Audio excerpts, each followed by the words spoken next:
The richest man on the West Coast presented his card to Hans Soy in Black Burton's New York flat. Burton was at home, and Gregory Prentice was brought into the library. "I suppose you know me, Mr. Burton." "I know who you are. That's why I am here," the stocky, grizzled intruder said briefly. He offered Burton a cigar as he sat down. The gambler refused the leaf. "I want your help." Burton waited. Dark and silent he was, the light from behind him glinting across his sleek black head and the lines in his lean, impassive face. "You are the best gambler and the squarest that I've heard of," Prentice went on directly. "I want you to show up a crowd of gamblers I know to be crooked." "Who?" sharply. "I think the man at the head of the organization is a Russian, Dmitry Rubinov. He has an establishment not far from here." Burton nodded at the name, his eyes hardening, but he made no other sign. "I know him," he said, "know his place. I'm even inclined to believe he's crooked, but what makes you think I'd be interested in mixing myself in his affairs?" "Money might make you interested. You can state your price." "I want a little more than what I've suggested. My son is hanging around there continually, losing enormous sums, getting himself deeper and more deeply involved. I want him protected." Burton shook his head. He smiled a little. "Sorry, Mr. Prentice, not my line." "Why can't you cut your son's allowance?" "Because he hasn't got an allowance. His mother died and left him her property, and I turned over half what is coming to him when he reached 21. He's 22 now. Started running around with this young Tommy Healy when we came east." "Tommy Healy?" "The son of the state senator. The party boss, that's the one. They're only a pair of fool kids, but they're in up to their necks. I'm afraid Rubinov will get them into something that money won't talk to." "And then?" "With my kid, Bob T. Here is something else. A girl?" Prentice nodded. "Sweet youngster too, Burton. She came on from the coast, they're engaged, and she's staying at our home now. She's not seen a lot of Bob since he's been playing the Rubinov gang, and I'd like not to wait till it's too late." Burton nodded. "I know." "Know the story? I've watched it from coast to coast, over and over. I can't help you, I'm afraid. Money can't buy me for any stunts like that. It's not my style. If I see Rubinov, I'll ask him to lay off the kid, but it won't do much good if he's got ideas in his head, that's all." "I am sorry, Mr. Prentice." Prentice looked weary. His eyes were haggard. "I know I am asking you to risk your life. Know that involving yourself may mean gunplay and bloodshed even. But I know you, too, have heard enough of you. Do you realize that when I say any price is not too high, I mean exactly that?" Burton shook his head. 10 cents would be as high a price as 1,000,000 cold. "I don't need money, and the game's way off my track. I never get into messes until I am dragged in." Prentice nodded. He was a keen judge of men. Weariedly, he got up from his chair and took his hat, stick, and gloves from Hans Soy. He turned at last with a faint smile and shook Burton's hand. "After meeting you, I am doubly sorry that you are not with me, Burton," he said. "Good night." The Oriental, who was Burton's shadow, followed his master noiselessly into the library and found him looking down into wide, honest eyes that shone clear from a large picture frame on the desk.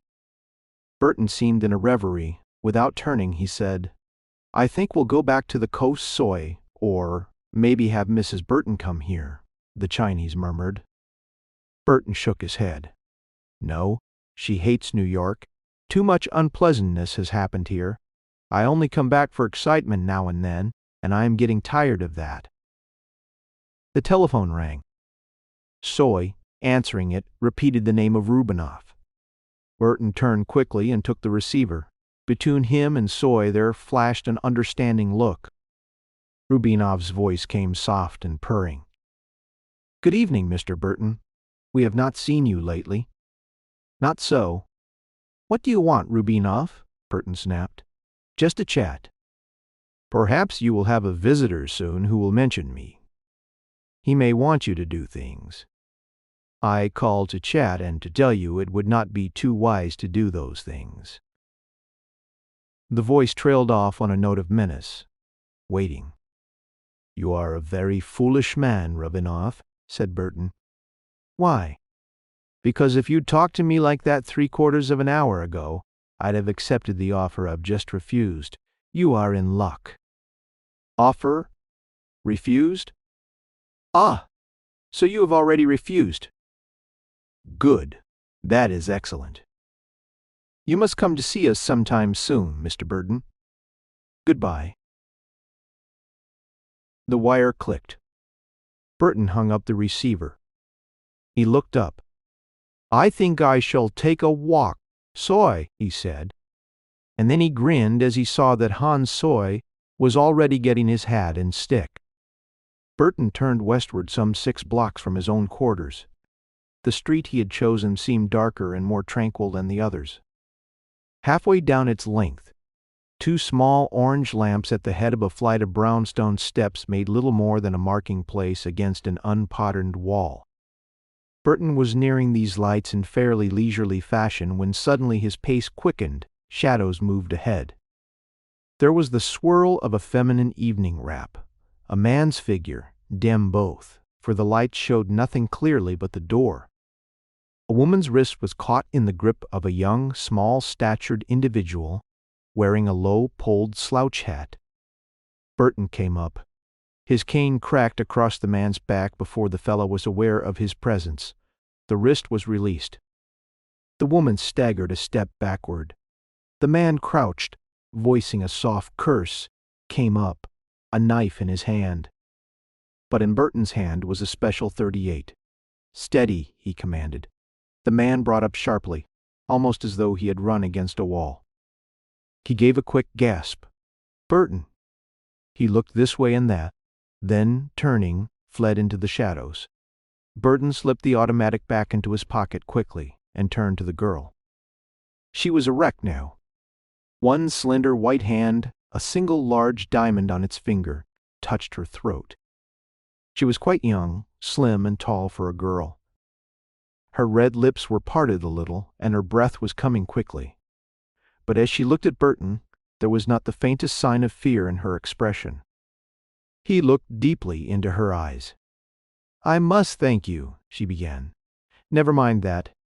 I wasn't in any danger." "What were you doing here, alone?"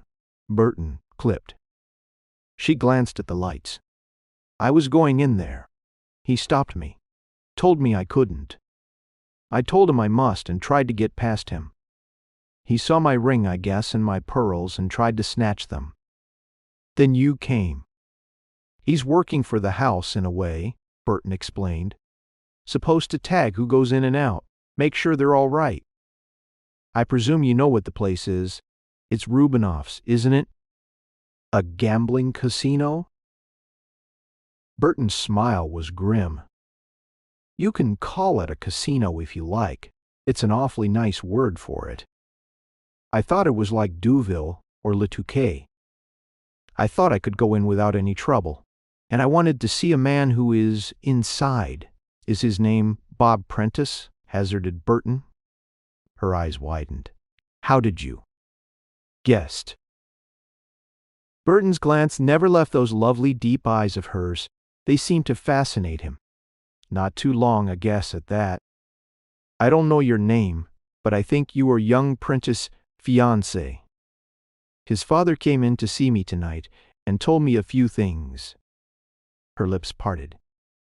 "Then you are... I remember now. That man said your name. You are Black Burton." Burton nodded. Her eyes held a new interest as they surveyed his face. Her lips curved a little. There was a trace of scornfulness in them. She said, "Yes, you wouldn't help. Uncle Gregory told me over the telephone.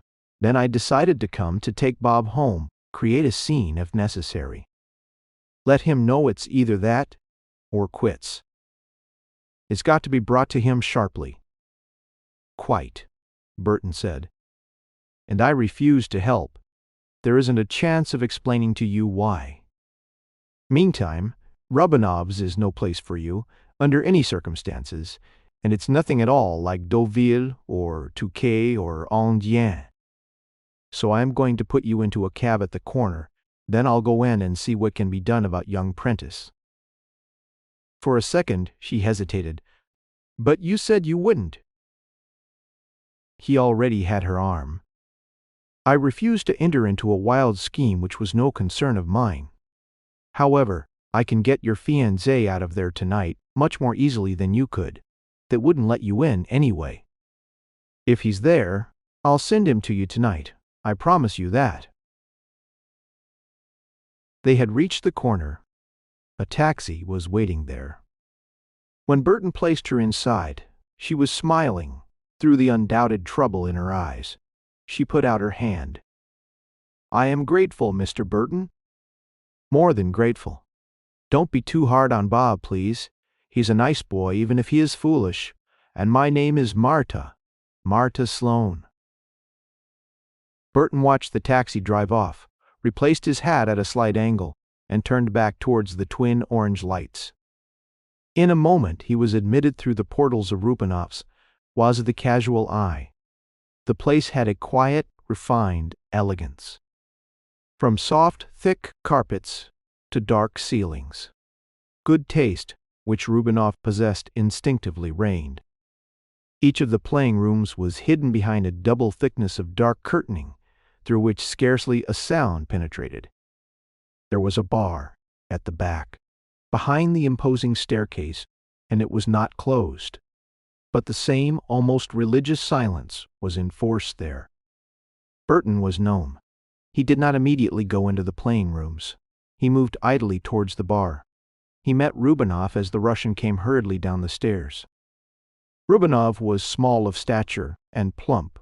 He was too well groomed. His lips were very red and thick. His teeth were a shining white. His hurry was apparent. Yet at sight of Burton, he drew up, and his expression changed. His eyes glittered in a way that did not fit with his smile. "Why, Mr. Burton, what a surprise! Or perhaps it is not too much the surprise, eh? You have come to play a little." "I don't think so," Burton returned musingly. "Not much, anyway. Thought I'd talk a little with you, Ruby, for one thing. I'd like to take that young Prentice kid outside and have a little chat with him." Rubinov's eyes narrowed swiftly, calculatingly. "So it was not the truth that you told me over the telephone. It was—" "Easy, Ruby?" Burton's voice was hard. "If I told you anything, it was the truth. I am not playing any game. I want to talk to young Prentice. Take him out. If he wants to come back afterwards, it'll be no affair of mine. That's all there is." Rubinov's eyes shifted. His tongue ran over his red lips. "And if I tell you he is not here, I'd probably tell you you were lying. Where is he? He is not here. It is the truth." But now a gleam that was viciously triumphant was alight in Rubinov's eyes. Burton's dark look followed every change of expression on the rounded, evil face. Rubinov drew out his watch with deliberate care and looked at it. One well-manicured fingernail pointed to the time. He looked up, away from Burton, thoughtful. "Mr. Prentice left here with his friends. They went, I think, to Gaspar Cook's." Rubinov's gleaming eyes were malevolent. "You know Gaspar Cook's place?" Burton did. "Well, there was gambling at Gaspar Cook's, and many other things. The Gaspar himself was a known criminal. His consorts were of the shadiest. There was much speculation and not a little knowledge of what went on behind the shuttered windows of Cook's Dive, which was located among the less savory fringes of Sutton Place." Rubinov was watching Burton's face with a triumphant malevolence. Burton's dark eyes stabbed at him. "That's the truth. They went there.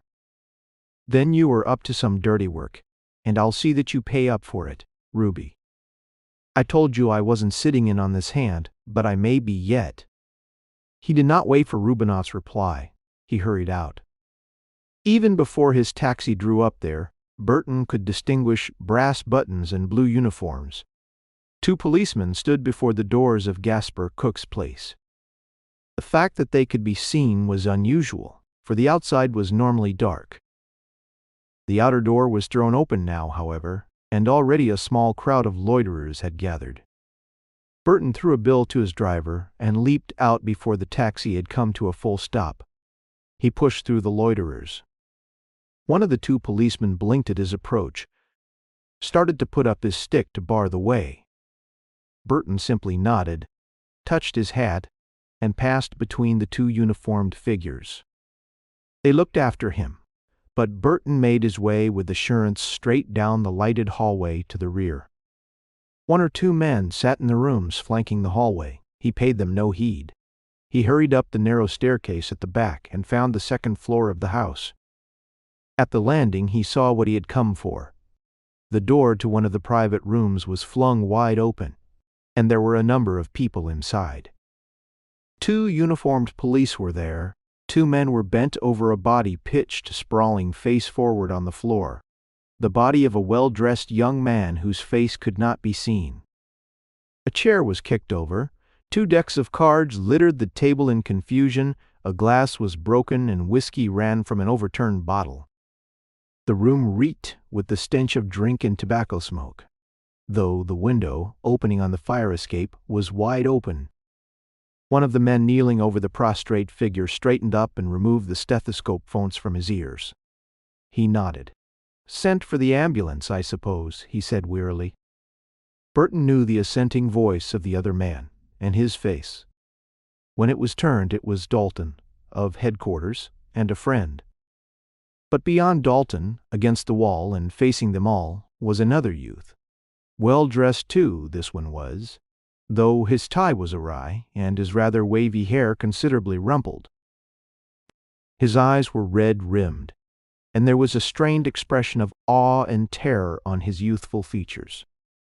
Halfway between him and the babe on the floor lay a .45 automatic, and beyond, where they had bounced against the wall, 2 of its ejected shells. Burton looked from the body on the floor so patently dead to the boy against the wall. One of them was Bob Prentice. He touched Dalton's arm as the sergeant got to his feet. Dalton looked at him with a, "Hello, Burton," as casually as though he had made a rendezvous with the gambler here. Burton pointed to the figure outspread at their feet. "Who is it?" "Young Tommy Healy, son of the big boss upstate. There'll be hell to pay over this. Just hell. Murder. Cards and booze. A protected dump like this, and the senator supposed to be sponsoring a reform bill." Burton looked at the boy, who must be Bob Prentice. Dalton looked that way too. "Drunk, I guess," he volunteered. "Too bad. Clear case. Of course I'd like to get the other 2 guys who were in the room, though they took it on the lam. Crooks, I figure, aiming to work on a couple of kids, but they didn't want to be in a mess when the police came." Burton shook his head. "I don't think the case is as clear as that, Dalton," he said. "Mind if I speak to the kid, Okie? Don't slip him a gun, though." Dalton grinned. "Come to think of it, how come you are here?" "Just passing by," Burton smiled. "I want to talk to you later." He crossed the room to where Bob Prentice stood.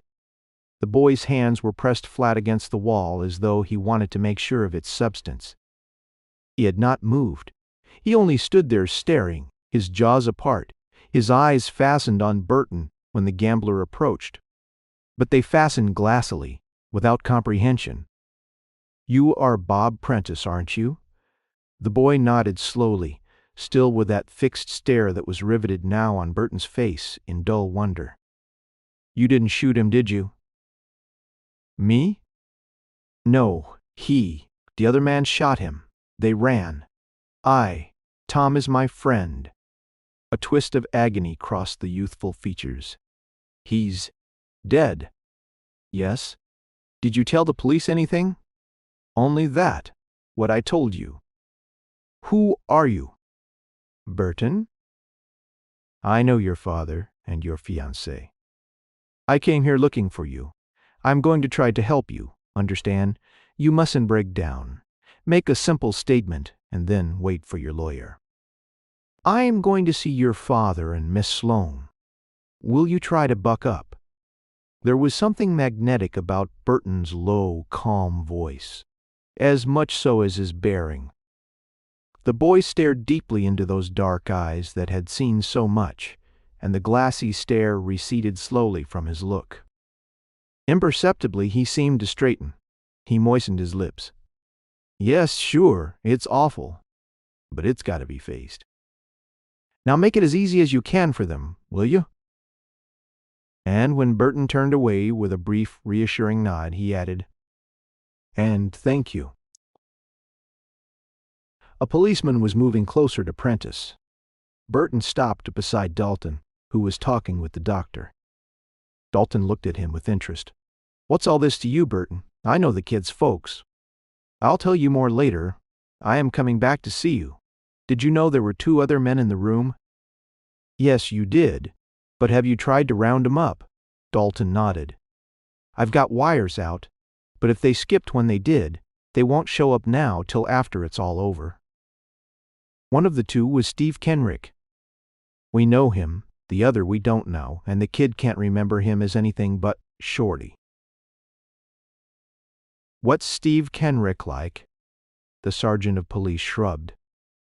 "Crooked, I think. He runs his own little mob, but I haven't been able to find anyone who knows what his racket is. He's at Rupanoff's a lot. Seems that's where this youngster met him." "But what the hell, Kenrick? Only be more evidence. The kid swears it wasn't Kenrick who did the shooting, but this Shorty fella." Burton nodded. "See you later." "You haven't notified Mr. Prentice yet, have you?" "No. The commissioner's taking the job of telling Healy I wouldn't want it."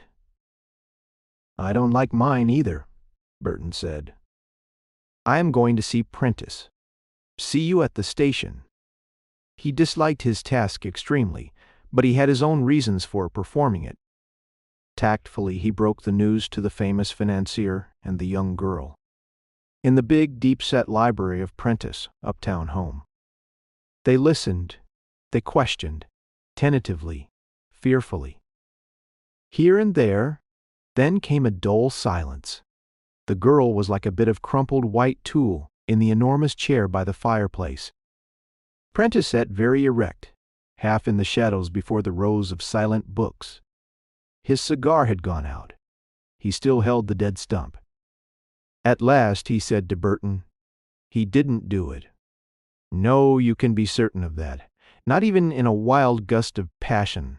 That murder was planned. How? I don't know yet. I intend to find out." "You!" Prentice started. The girl, dry-eyed, sat up quickly. "But what are you getting in this for? You refused." "I've changed my mind recently.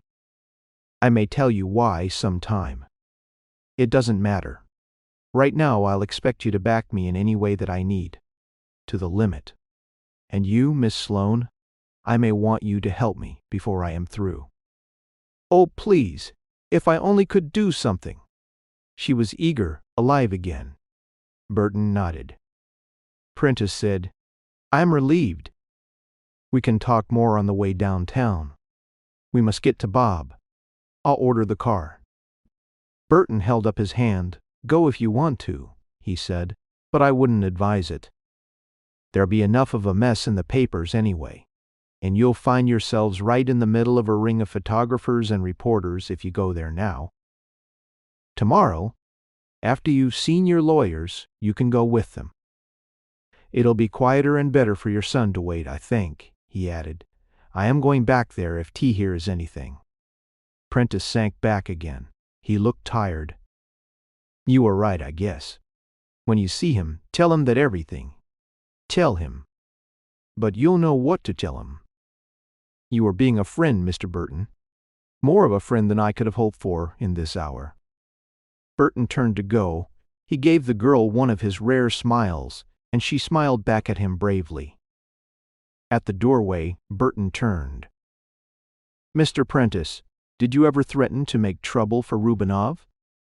Smoke him out. Get after him, in some way." Prentice looked up. "I did, most certainly. Going to you is a part of my plan. The man's poison.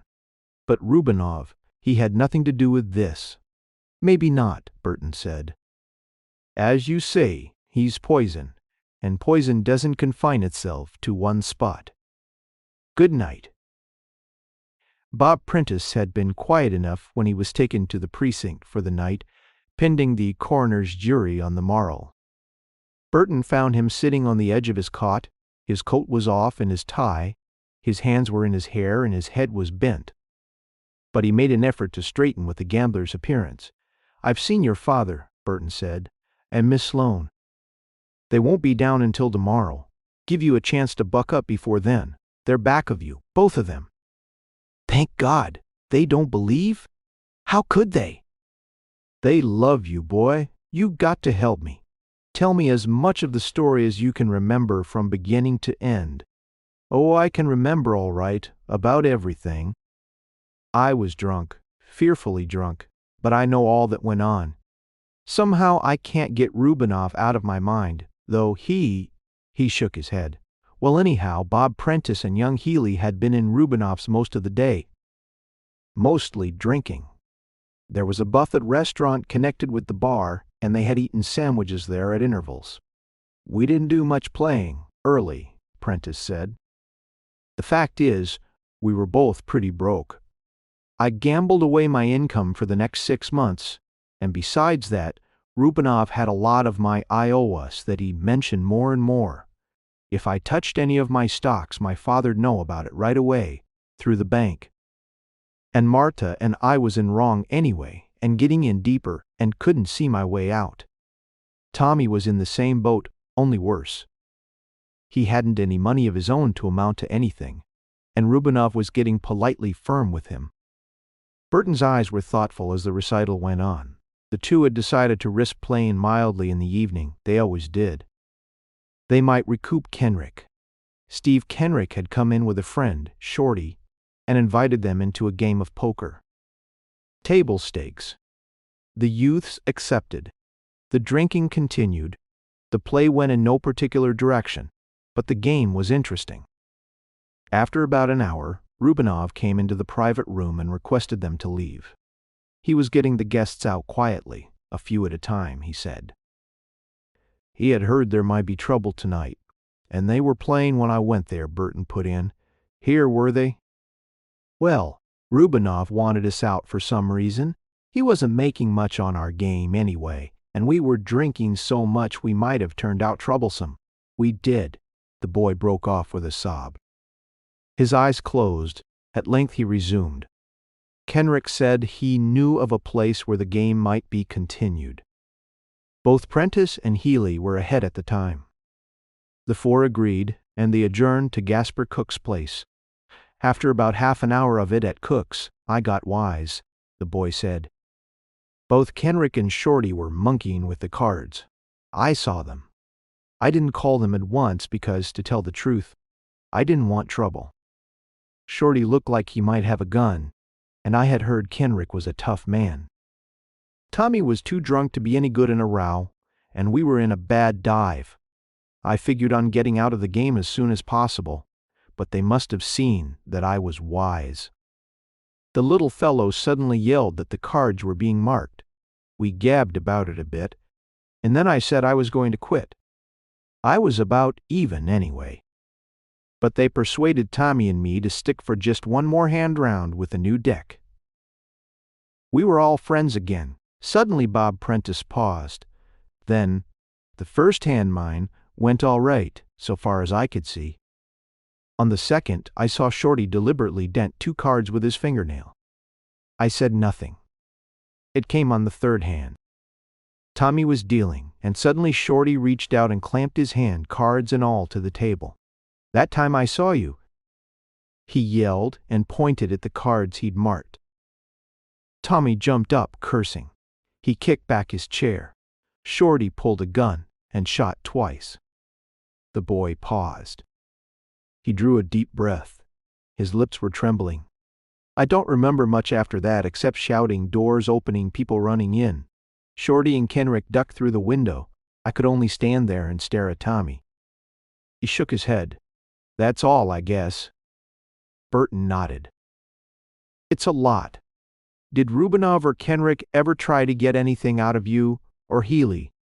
Anything aside from what went across the green tables? Never. I suppose Ruby knew that he had Tommy with those IOUs on account of the senator, but he only hinted at that, and I couldn't say there was any suggestion of blackmail, any women involved anywhere. The boy's chin came up. Angry life sprang into his clear gray eyes. I know I've been all kinds of a fool, Mr. Burton, but I am not a swine. Healy wasn't engaged, was he? Burton was quite unmoved by the hasty outburst. No, but he was for cards mostly. There was some woman. He met her at Rubinov's, but it was nothing serious. He found she was tied up some way with some crook and he dropped it. He said something about being sorry he'd written a few letters, but that was all. Nothing ever came of it. It's got nothing to do with this. Maybe? You don't remember the woman's name, do you? Young Prentice shook his head. Maybe something, that's all. I only saw her once, at Rubinov's. I don't think I'd know her last name if I heard it. She was never anything important, even if she was pretty. A policeman came with a small suitcase containing fresh clothes and linen brought by the elder Prentice valet, and Burton held out his hand. Stick it out, Prentice. We'll pull through in some way. One thing I am certain of, you were framed. But the why remains to be found out. In the station office, Burton met Dalton. Dalton was waiting for him. Did he tell you the story? Burton nodded. It's true, you know. The detective's brows drew together. Maybe. I believe it myself. To tell you the truth, but without Kenrick and that other bird, he's as certain of a warm chair up the river as I am of the one I am sitting in. Dalton lit a cigarette. Now, tell me where you fit in this. Here is no reason why I shouldn't. I don't know that I even fit. Or if I do, why?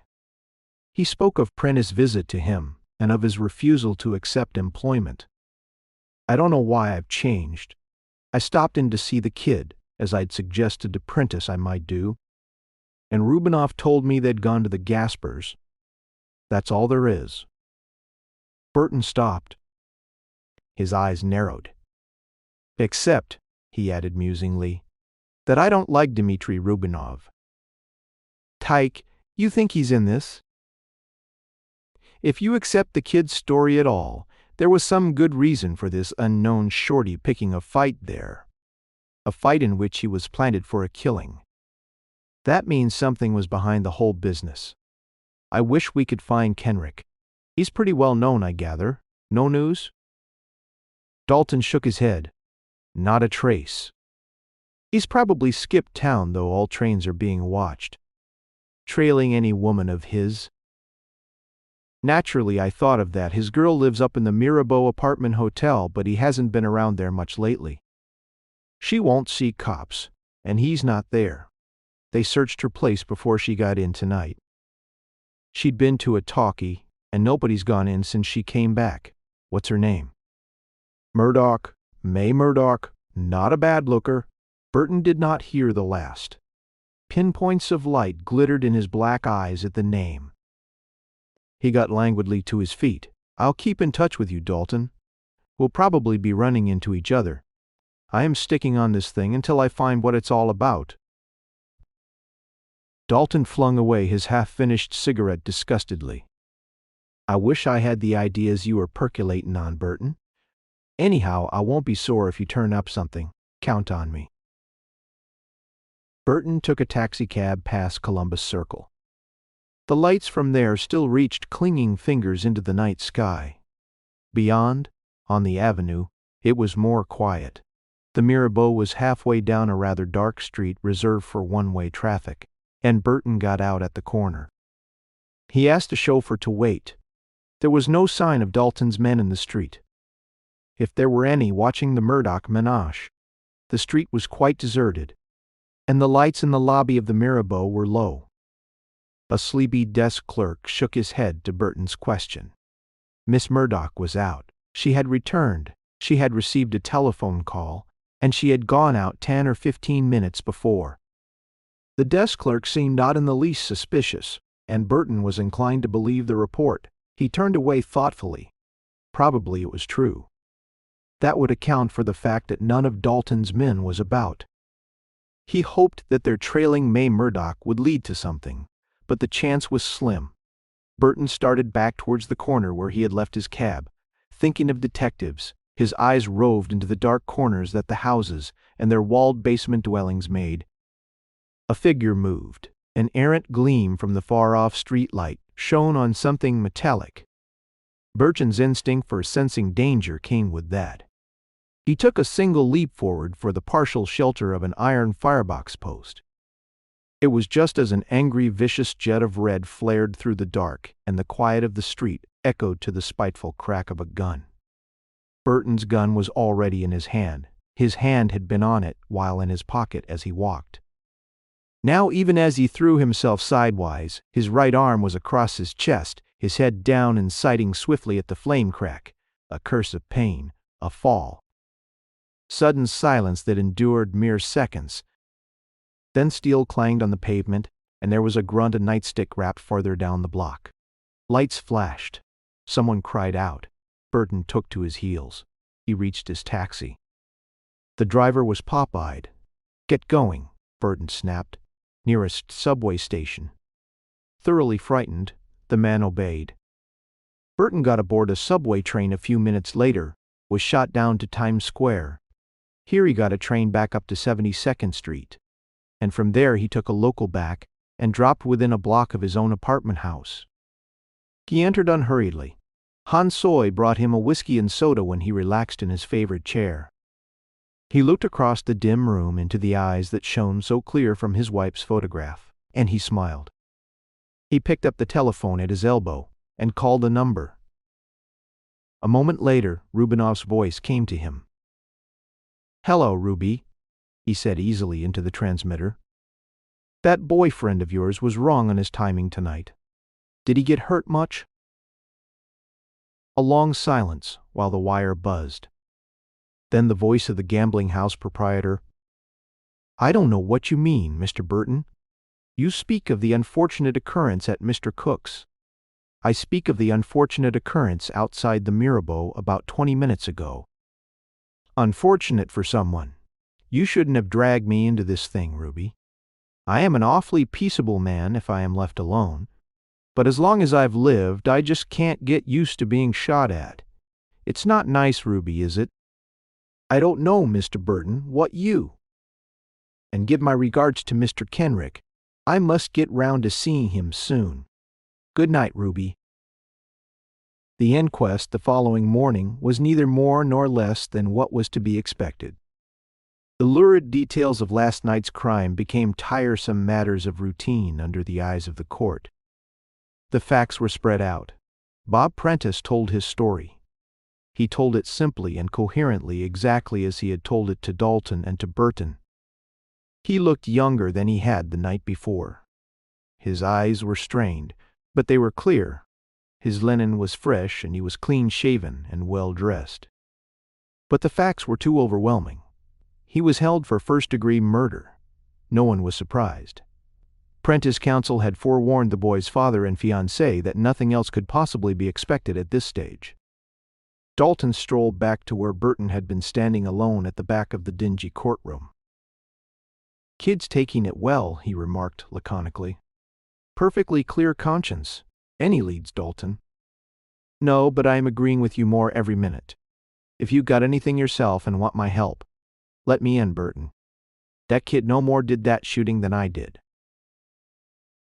Burton nodded. "Thanks, I'll remember that. I've got your emergency call number in my pocket.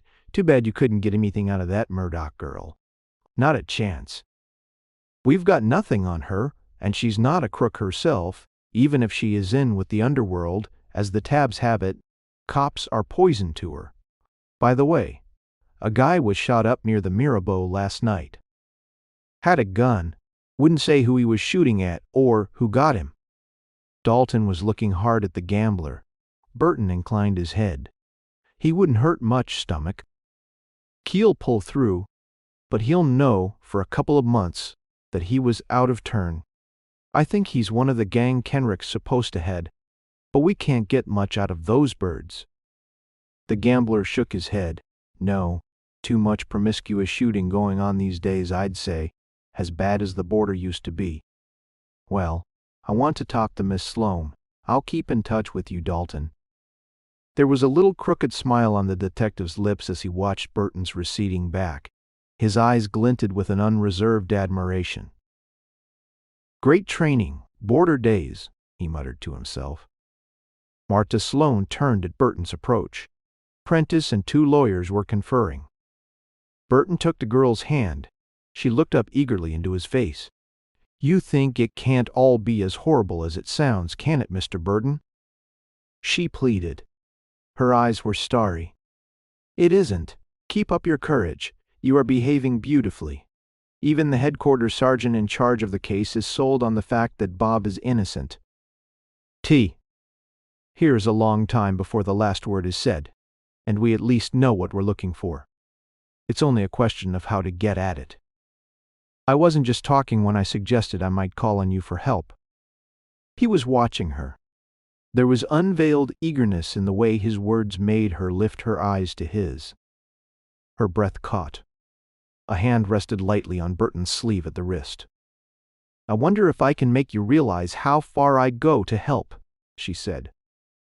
"Would you believe me if I said, no limit?" Burton hesitated, then nodded slowly, gravely. "Yes. Stick close to the telephone, T. Here is a woman in this thing. That's why it's complicated and unpleasant. I don't like playing at the same table with women. But, like you, I've declared the limit off in this game." He left the courtroom. It was afternoon before Burton presented himself for the second time at the Mirabeau. This time a new clerk regarded him coldly when he asked for May Murdoch, and said that she would see no one. Burton nodded as though the fact were unimportant. "I suppose I can talk to her on the house telephone," he said. The clerk agreed. After a slight delay, the voice of a woman, cautious far away, came over the wire to where Burton talked from a lobby booth. "They tell me you'll see no one, Miss Murdoch," the gambler said easily. I knew what that meant, but I thought maybe I'd be an exception. "My name is Burton. Remember it, Burton?" Yes. "Cards, Black Burton. I can't talk over the wire, but I must see you for a minute or two. May I come up?" But what do you want with me?" 10 minutes of your time. Private. And you know my reputation well enough to know you've nothing to worry about. Is it all right?" A moment of hesitation. Then sullenly, "Oh, come up and get it over with. And see if you can cut that 10 minutes in half." Burton smiled as he dropped the receiver on its hook. He went upstairs. May Murdoch had a 3-room suite on the 11th floor. The door was half open when Burton reached it from the elevator, and from inside a voice called wearily, "Come on in." He closed the door behind him, crossed a short, dark entranceway, and found the girl in the sitting room. The place was stuffy. Perfume, neither rare nor cheap, vied with cigarette smoke. All the ashtrays were filled with ashes and half-burned stubs. The room had not been cleaned for the day, evidently, and the woman was part of a casual disarray. She was in a silken lounging robe and wore wide-bottomed silk pajamas.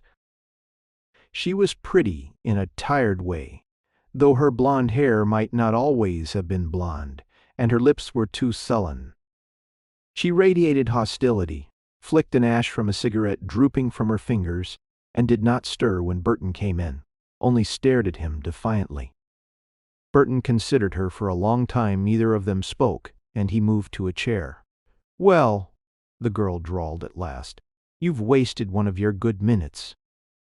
If the rest of what you got to say is, did you love young Healy much?" Burton shot out. The girl started. Her whole physical being contracted where she sat. Burton's voice had been low and quiet. His face was impassive.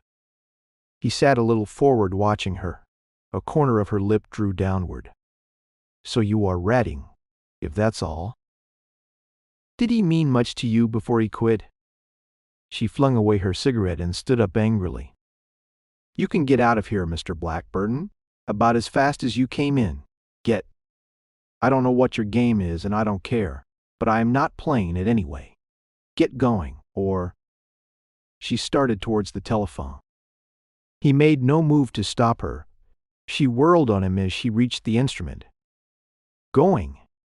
Her voice was hard. Calling the police? He was nonchalant. That'll be nice. You must have changed your taste suddenly. Hesitation crossed her features. Burton stood up. His low voice cut incisively across the room. Don't be a fool. I can't harm you. I want something from you if I can get it, and I'll tell you the truth.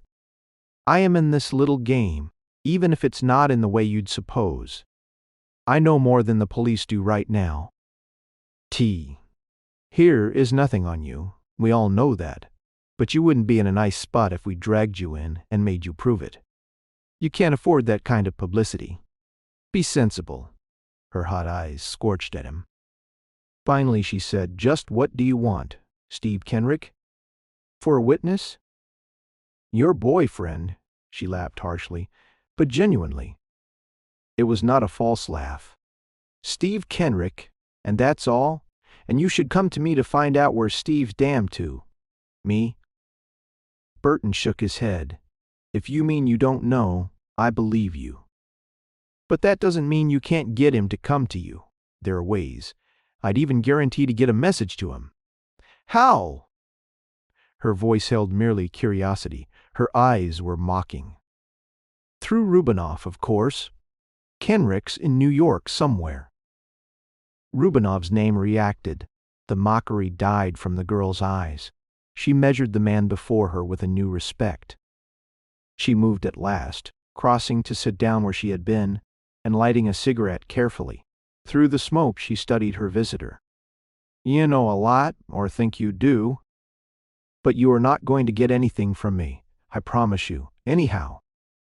What is it you want, Burton? Kenrick, for a witness. I don't know who the man is who killed young Healy, but here is a youngster going to the chair for it if we don't get Kenrick. She nodded gravely. I don't like to see it. But I can't help you. I am out of it out with Kenrick, too. She nodded. I am. For good. I hate him. Burton frowned. And you won't help us get track of him? Why, because I don't want to be in this. I don't want to see Steve Kenrick again, or hear of him, or Rubinov, or the rest of that rotten mob, and mostly because I am more scared of Kenrick than I am of anything on earth. She met Burton's eyes. There. Is that your answer? It covers things. Is Kenrick that bad? Worse, he and Rubinov. But I guess I am not telling you anything. I'll tell you the truth, Burton. I'd like to see him squirm. I'd like to see him get what young Prentice'll take for him. Not that he did it. He's not so crude, but he had it done, and mostly on my account. I'm not afraid to tell you this. I am safe. I am safe because of just one thing, even though I gave him the air. Steve Kenrick still loves me, and I wouldn't listen to him, tell me where he'd be when I went out to see him last night. That's my out. Burton was watching her. But he's still in love with you, even after young Healy and the air you gave him. Yes, he will be. Dryly. Burton stood up. I know how you feel. You got to play your own cards, I suppose, but I've got to warn you that I am stopping at nothing to clear that kid they're fastening this on. At nothing. And if I find a way to make you talk, Miss Murdoch, whatever it is, I'll take it. She laughed, languid in her chair. Here is one way, Burton. You are not a bad guy, so I'll tell you. Fix it so here is no danger on this earth of my being hurt by Kenrick, and if you could do that, you wouldn't need me. Burton did not return her laugh. He looked thoughtful instead. He went out Marta Sloane, received her promised word from Black Burton late that afternoon. It came by telephone and was merely a terse command to be ready to leave in a taxicab that would call for her shortly. To tell Prentice nothing. But Prentice was downtown with his lawyers. The street was quiet, and Marta, eagerly watching, saw the long hooded cab drive up in front of the house. Its horn honked once, its driver reached back and flipped open the door, then sat still. Marta went out, looked quickly up and down the street before descending the steps. If she had trepidation, her bearing gave no sign of it. The interior of the taxi was empty, but she stepped inside. Once there, though as a gear ground into first speed before starting, caution reasserted itself. She did not slam the door. "Where is Mr. Burton?" she leaned forward to demand. The chauffeur did not turn as the car got into speed. "Driving you?" he said over his shoulder. "Shut that door and look into the pocket of it for a note of what I want you to do." It was dusk. Hurrying crowds jostled along Fifth Avenue as the long hooded motor disappeared into traffic and started uptown. Even the street on which the Mirabeau was located was far from quiet. Burton swung the cab in to the curb about 50 yards above the hotel. He clicked open the door. Coolly his passenger stepped out and into a small drugstore where there were telephone booths. She called a number in a moment. Marta heard May Murdoch's voice. It was weary, defiant. She told her name. "I am going to marry Bob Prentice, Miss Murdoch," she said directly, "if they don't kill him. I've seen Mr. Burton, and he's told me the result of his talk with you. But I must see you, if only for a minute. In spite of what you think you can help me, and without hurting yourself or anybody." A pause. Then, "You got a nerve, miss. What's your name?" "I can't help you, and I know it. If you've seen Burton, he's told you I couldn't locate that man, even if I wanted to. And I won't have you up here. I won't be bothered. I won't be mixed up in this thing at all, and I don't want to come up there. I am in a taxi just outside your hotel. I can tell you what I want right there.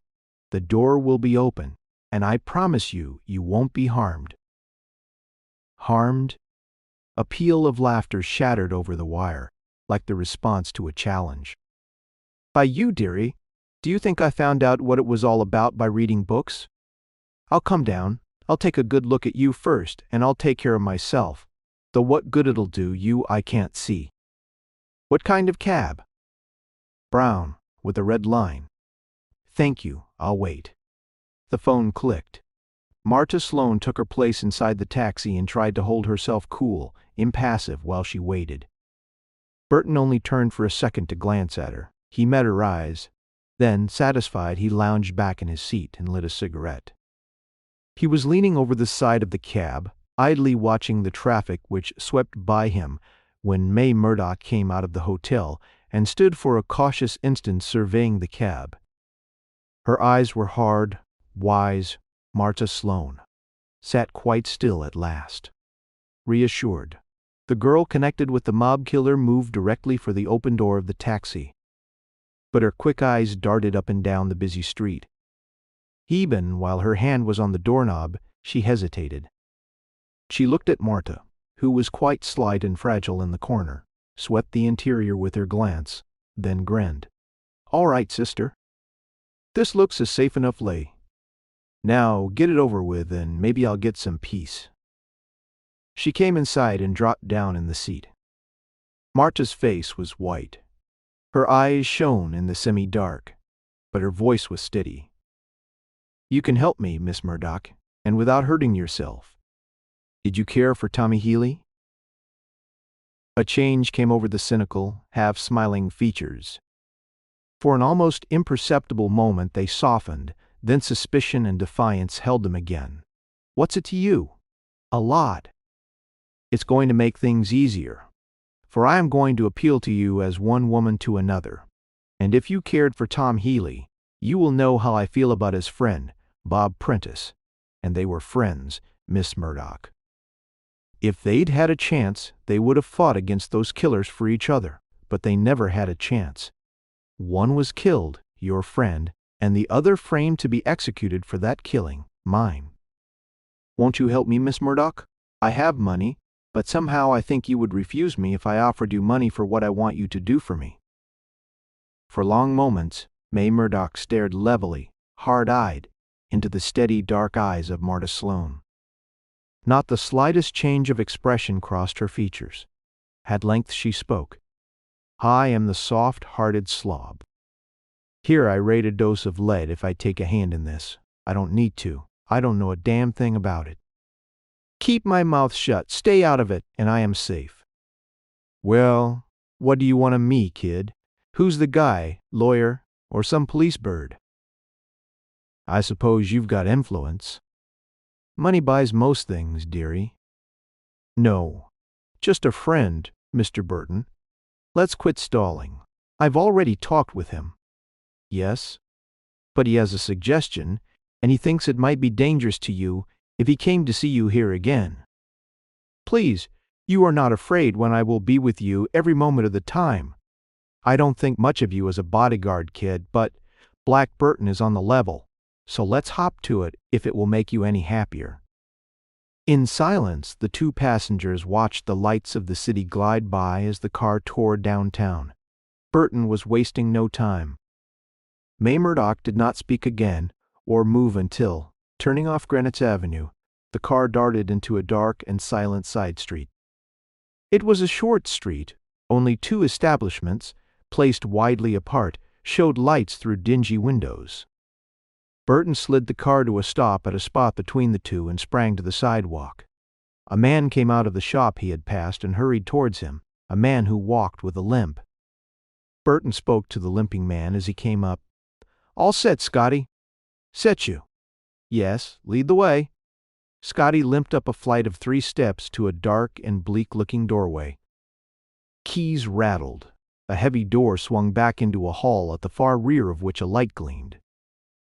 The shuttered windows on either side of the door showed no sign of light or life. Scotty disappeared inside. Burton held out his hand. Come on, Miss Murdoch. No tricks. You are among friends, and probably safer than at the Mirabeau. She glanced up and down the street, then at the house before her. Marta was at her heels. So it was you driving us, Burton, she said coolly enough. I should have got hep to that, but I didn't even take a look.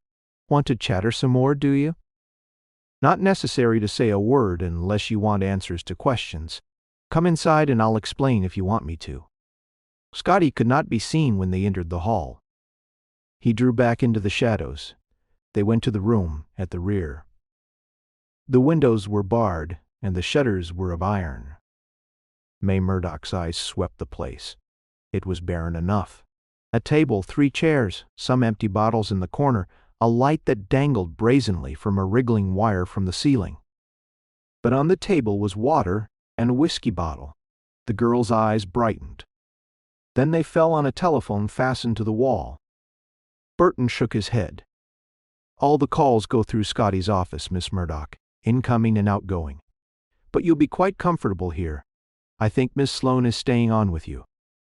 I don't think it'll be for long. He looked at his watch. May Murdoch rested hands on hips. I guess I am right in not being scared of you, Burton. But just what's the idea? This kid tells me you believed it when I said I didn't know where Steve was. Are you still hoping I am lying? 'Cause if you are, I believed you, Burton answered quietly. But here is nothing to prevent my seeing to it that Kenrick finds out where you are. For a moment the words went flat. Then the woman's eyes narrowed with intelligence. You mean you think you can trap him? Down here? Looking for me? Burton nodded solemnly. It's like this. The only way we can save young Prentice is to get Kenrick where we can talk with him. Make him talk. We can't find him. You don't know where he is. Therefore we have to use you for bait. Make him come here or seek me to learn where you are being held. See? And you think, because I told you he still loves me, He'll take the risk?" She shook her head. "Nope. You overplayed Burton. He don't want to see me hurt. But he's not throwing up his whole works for a dame who's given him the air." Burton nodded again in agreement. He stepped to where he stood over the woman. "Kenrick had Tom Healy killed because he was jealous of you. But don't forget this. Rubenov'd never have given him permission to go through with it on that account alone. It was Ruby who said the final word. And he said it because Healy was no good to him any longer. Healy's father is sponsoring a reform bill, and Healy knew just a little too much about Rubenov, Kenrick, and company." "Knew it through you?" "Yeah, so what? You didn't get what Healy got because they knew you aren't a squealer. But if he and they think you might be made to tell, and he knows that coming to me is not like coming to the police. Sabby. And again, Kenrick doesn't want you hurt either." May Murdoch listened intently. When Burton had finished, there was something like admiration in her eyes. "That's fine for you and the kid. How about me? Miss Sloane stays with you. If you think I am careless of you, do you think I'd have her here if I couldn't look out for her? And when we are through with Kenrick, he won't harm you." "Says you. There'll be no reason for him to. Your story is that you were kidnapped, brought here with a gun on you. I always carry one, you know, and I brought you here. Now, don't worry. You have my word, you won't be harmed. Adios." He went out, and the door clicked carefully after him. There was no lock on the inside. Scotty was waiting, keys in hand, at the street door. He was looking calmly up and down the deserted block. "Everything all right, Burton?" "Yes. I may want to call through to that room. If I do, it'll be as Mr. Noir. Watch for me coming back. I've got a busy night telephone, Pete, and have him take away that taxi of his. Have him drive it tonight. Get a roadster from the garage and leave it ready near your place, keys and everything in it. I'll hop a taxi at the corner." Burton started down the steps. "And don't let anything slip up, Scotty, if this thing is played right tonight. Tuh, here is more in it for you than months of beer transferring." Scotty nodded taciturn assurance. Dmitry Rubenov looked worried. Not the one who did not know him, for his smile flashed as usual. But Rubenov smoked when he was worried, and never Russian cigarettes. And his smile was always more, "Hail, fellow, well met." The gambling rooms were not overly occupied, but it was still early. Rubenov scarcely seemed to notice that two chemin de fer tables were still empty as he passed out of that room and into the back of the hall. His cigarette aroma trailed strongly after him and then swirled about him as he stopped abruptly.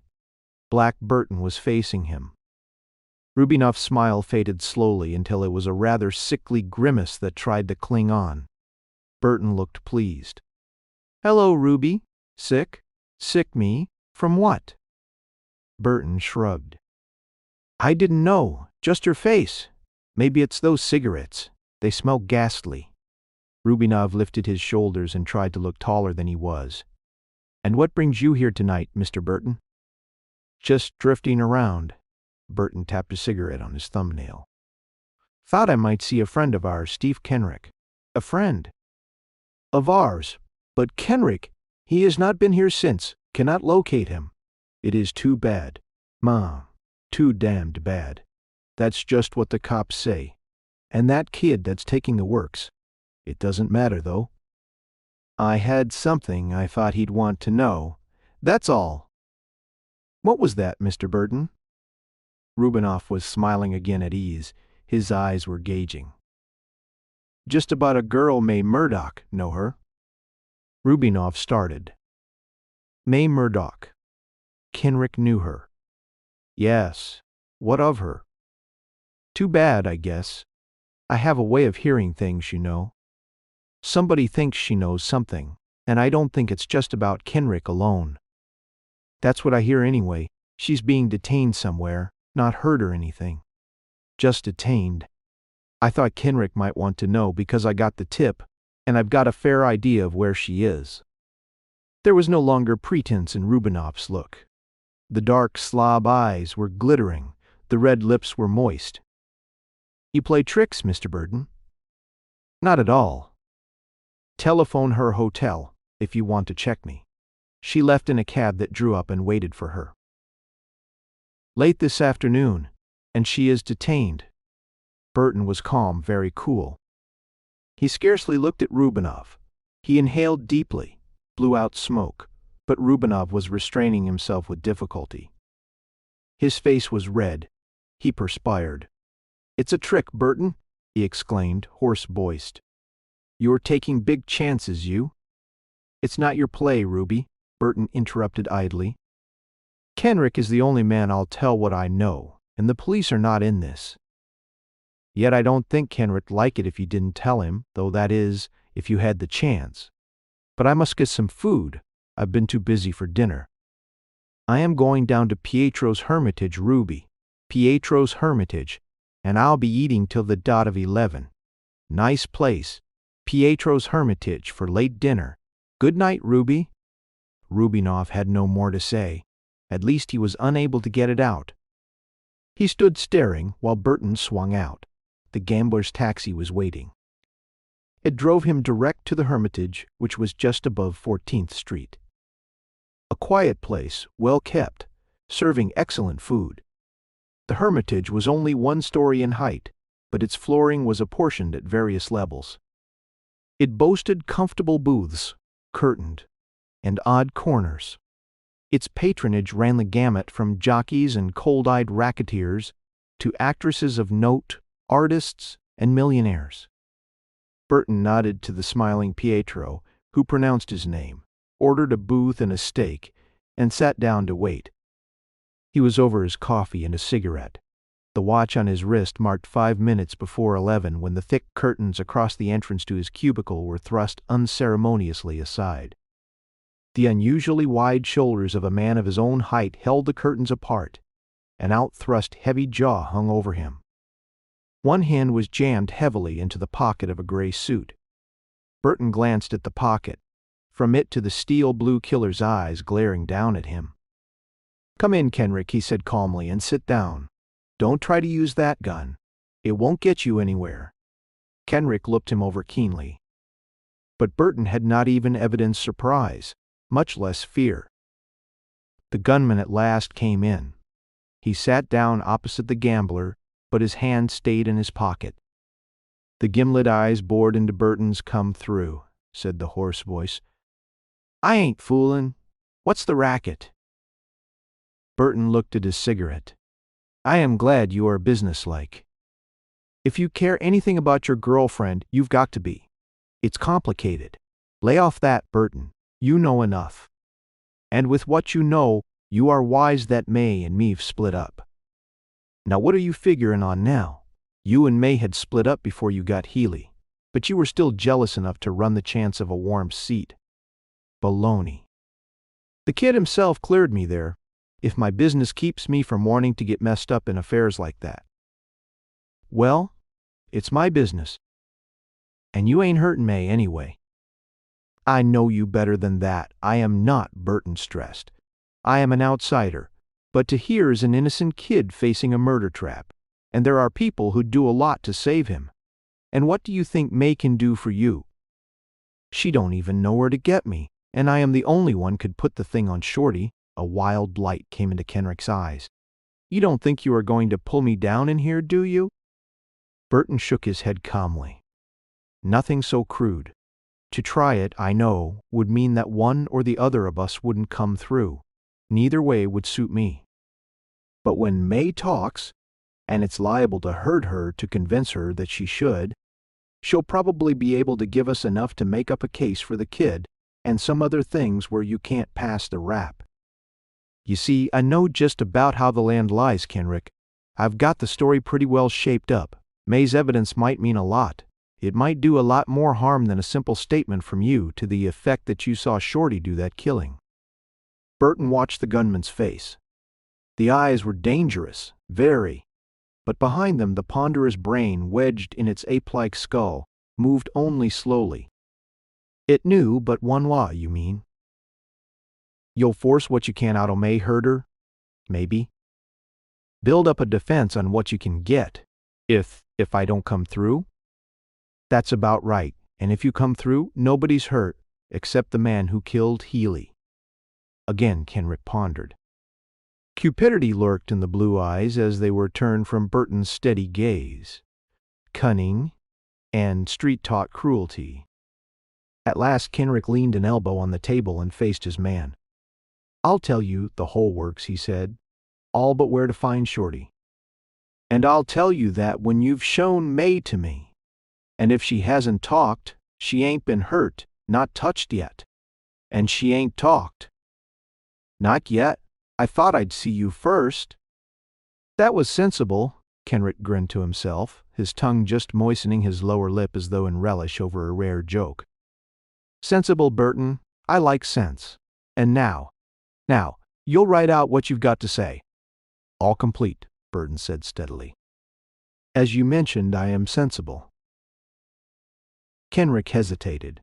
Then again that half-grin came, and he nodded. There was a bulge where his fist closed around the gun in his side pocket. Burton called for paper, ink, and an envelope. As Kenrick wrote, Burton motioned for Pietro to be called. Kenrick's handwriting was laborious, but at last his sprawling signature was done. Burton glanced over the record. It was honest enough, so complete and honest that any man would have suspected Kenrick's next play. It told the same story that young Prentice had told, except that it in no way involved Steve Kenrick, and it did not mention notice of any previous marking of the cards. It called Shorty by the only name by which he was yet known. Kenrick, in his statement, said he didn't know him beyond their acquaintance that night. "Sign that for a witness, will you, Pietro?" Burton murmured. He was signing himself at the moment. Pietro hesitated. His stubby fingers moved nervously. He looked at Kenrick, but Kenrick, smiling cruelly, nodded. Pietro seemed relieved, and he signed. But Burton detained the boy at the door to the booth. Kenrick watched in puzzled fashion as Burton slipped the confession into an envelope and addressed it carefully. He placed a 2-cent stamp and a special delivery stamp on it. Then, as the look in Kenrick's eyes tightened, handed it to the boy with a $50. "Mail that right outside the door," he ordered. "And tell me if anyone stops you."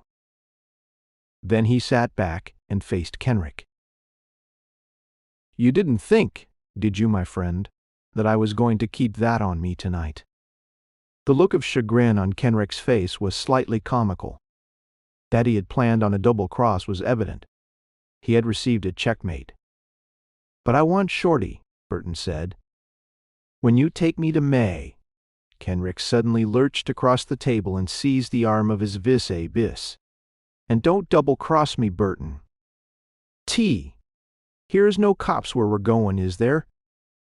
Burton met his eyes. "I'm being tailed, if that's what you mean. But nobody's going to touch you tonight. You are no good to me dead, Kenrick. Not especially. And if you are alive, I think you'll be persuaded to go on the stand with your story, even though it won't be needed too badly. No.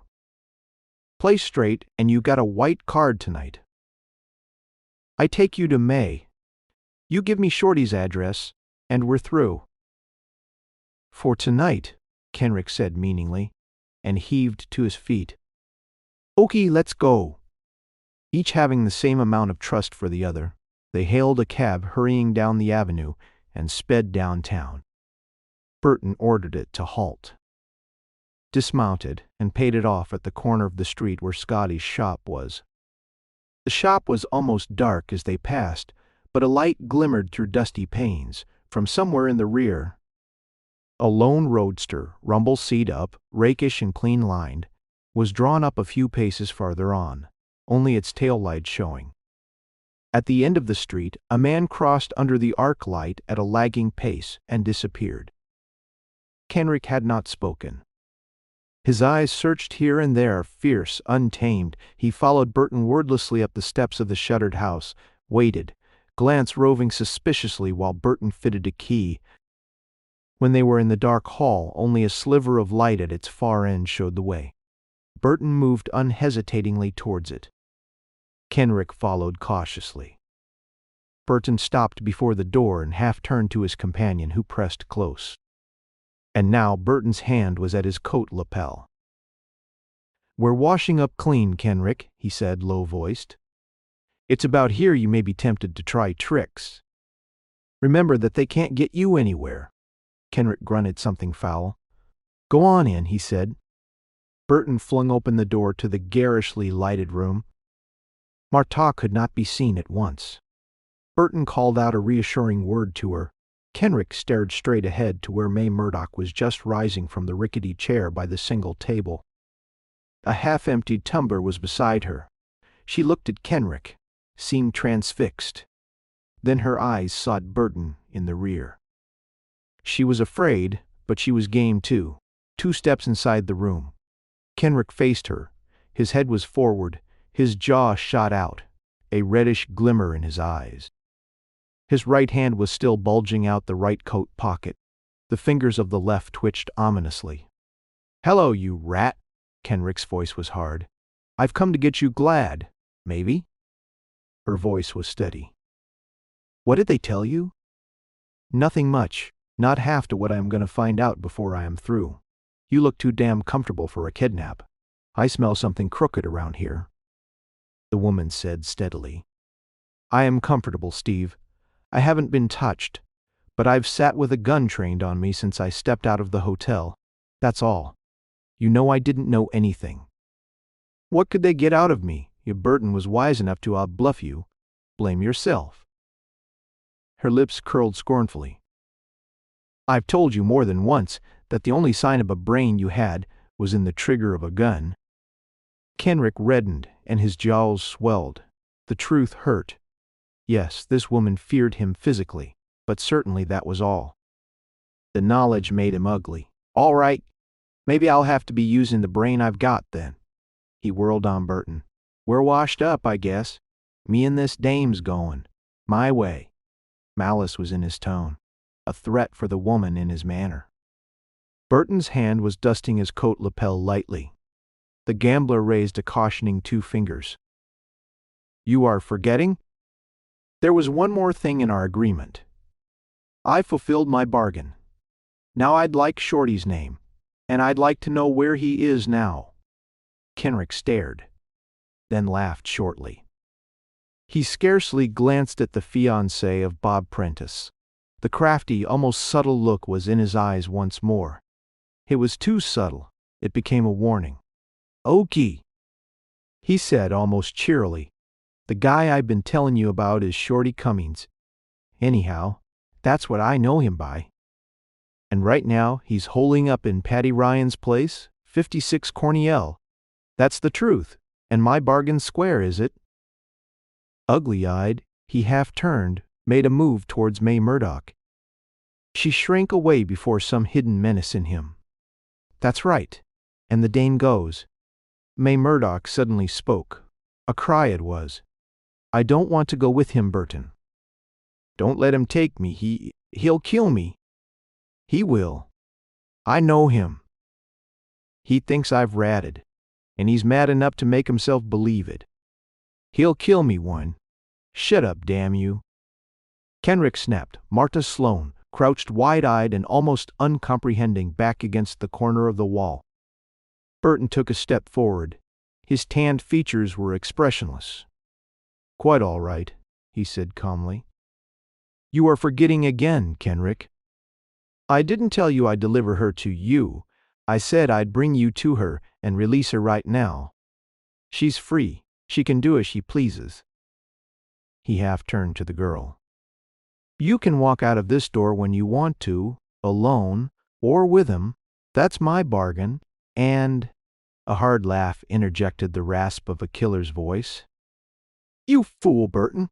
Did you think I wasn't figuring a double cross? Or that I'd have given you Shorty's address if I ever intended you to use it? That address stays in this room like you." The bellow of a .45's wide mouth rocked the walls. They seemed to crack inward with the fury of the sound in that confined space. But Burton's .38 had whipped from its shoulder holster with a single movement, and he had shot to cripple, not to kill. The .45's nickel-jacketed messenger went inches wide. Burton's hadn't. Kenrick's left arm jerked where the shoulder had been seared. But Kenrick was tough. The second and third shots came together. One hoarse and bellowing, but untrue. For across the sights, Kenrick saw death flaming from steadily cold eyes, and he knew he had failed. It was a maxim that a man could never afford to waste the first shot on Burton. Burton's gun spurted, and its lead struck above Kenrick's heart. Kenrick's fury was too great for that lead to have stopped him. But it spun him, he gasped, and before he could fire again, 2 more .38 bullets had found their mark in his body. The room swam with acrid smoke. Shouts came from the outside. Running feet, Kenrick was crumpling forward. Marta Sloan stifled a hysterical cry as the gunman pitched to his face. A crackling voice snapped orders from the direction of the street. May Murdoch was looking down steadily at Steve Kenrick's back. If she had any thoughts, they were not in her face. Burton turned to Marta Sloan, jerking a thick envelope from his pocket. "Take this," he said. "It's for May Murdoch, T. Here is a roadster outside. It's yours for tonight. Drive her up to Terrytown or Harmon or anywhere where she can hop a fast train to a spot she likes. T here's plenty of money in that envelope. Prentice will pay that bill up. But get out of here, both of you. I'll handle the police and the rest of it. It'll be all over when you get back. Understand everything, and where do I return to? Call your house." Burton whirled on May Murdoch. "Get going," he commanded. "The police outside won't touch you. Miss Sloan will take care of you, and I've left you a stake big enough to start anywhere with. Good luck." The woman took his hand. "Good luck yourself, Black Burton," she said. Her over-red lips quivered. "But I don't know why they made the color black. Must be your hair. Come on, dearie. If he says it's all right, it is." The police were in the hallway, a half-dozen in plain clothes, when the women departed. Dalton's voice came. "Burton?" "All right, Dalton. Pile in. Let the girls through." The police pushed forward. They brought up in a silent circle at sight of Kenrick's body on the floor. Before one could stoop to it, Burton met the eyes of the headquarters man and gave a brief nod. "Yes, it's Kenrick. He tried a double cross at the last, or I'd have let him go back to his own conscience. He's a load off our shoulders, but we can leave Kenrick for the ambulance. That's all that he needs now. And the thing is cleared up, like I told you. We pick up Shorty Cummings, the man who shot Tom Healy, at number 56 Cornell Street, not far from here. Better take your gang. I've had enough rough stuff for tonight." Kenrick sprang the hideout. "Yes, by agreement, and he kept it. But how do you know he didn't double-cross there? Phony address." Burton shook his head. "He never intended I should use the address. That's why I know, and maybe that brain of his thought that was a good joke." Burton was back at his flat when Marta, having picked up the elder Prentice and told him most of the news, arrived there in the late morning hours. A silken black dressing gown covered the gambler's shirt front. He had not slept. A tall glass was beside his chair. A cigarette was between his fingers, idly. He was standing in the shadows, above the framed photo portrait of a woman. Han Soy let the 2 expected visitors in. Prentice was a new man. He was inarticulate in his gratitude. The girl was flushed and eager, thrillingly lovely. "I've just heard from the hospital," Burton said. "The Shorty fellow will live to take the chair. Kenrick's got his, so it's washed up. I don't know how far Rubinov will be dragged into the thing, but you can be sure Dalton won't let up. The place is closed anyway. And Bob gets out tomorrow morning," Prentice breathed. This Shorty he fought then, when he saw us, he knew the game was up. It was a hard job, not killing him before we got him. Burton sighed. He looked very grave. He found the girl's hand suddenly twisted into his. He smiled down at her. Then the smile grew wistful at a quick thought. Gently he pulled her towards where he had been standing upon her entrance. She saw the photograph. "You wondered why I took a hand in the game after I'd refused?" he said quietly. "I decided in the street, outside of Rubinoff's, when I saw you. That's my wife, Vivian. Your eyes reminded me of hers, and she has been in trouble too where she needed my help." End of Against Evidence by Nels Leroy Jorgensen.